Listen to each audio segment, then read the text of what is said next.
kulaze nti ekirwadde kya Mukenenya kisinze kuva ku biduula ebingi mu kitundu ekyo n'ensimbi eziwaga bannasembabule. Omusasi waffe Nicholas Sekitende yalina ebisingawo.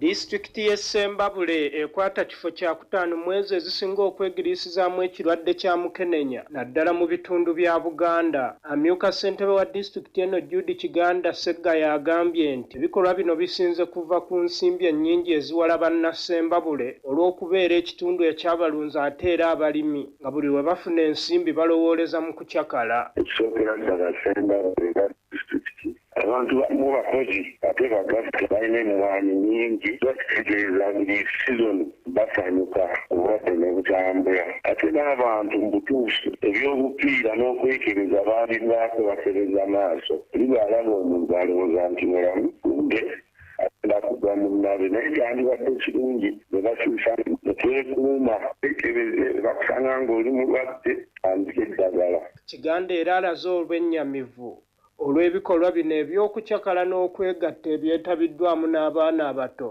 ekitadde obulamu bwabwe mu katyaba k'amaanyi okusaabaana ekirwadde.